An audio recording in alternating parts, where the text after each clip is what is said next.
আসসালামু আলাইকুম সুধীবৃন্দ, যারা আমার ভিডিওটি দেখছেন।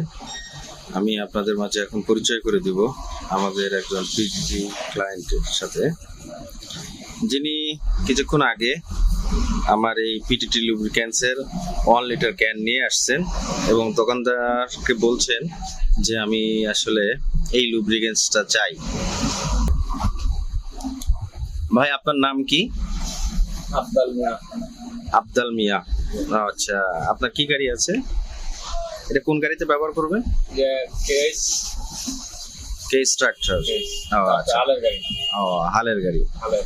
আচ্ছা, তো আপনার এই ডাইনামিক ফ্লিট 15W40 এই লুব্রিক্যান্টসটা ব্যবহার করে আপনি কেমন পারফরমেন্স পাচ্ছেন? ইন্ডিয়া বালা ব্যবহার করছি, দিকে বালা খাইছি, দিকে এটা নিয়ে সবসময় ব্যবহার করতেছি। আচ্ছা আচ্ছা সবসময় এটা নিয়ে। আচ্ছা আচ্ছা আপনার এই লুব্রিক্যান্টসটায় ব্যবহার করার ফলে ড্রাইভার কেমন ফিল করে? তেল কমই খায়, ভালোই চলছে, ব্যবহার ভালোই করছে, তেলও খায় কম। তেল। এটা নিয়ে সবসময় ব্যবহার করছে। আপনি কি লুব্রিক্যান্টস ব্যবহার করাতে, অন্য কাউকে ব্যবহার করাতে মানুষকে উদ্বুদ্ধ করেন? এটা মনে করেন আমি যদি না ব্যবহার করি, অন্যরা আমার জিজ্ঞাসা করে, আমি কই যে না, আমি মোবিলটা ব্যবহার করি, ভালো।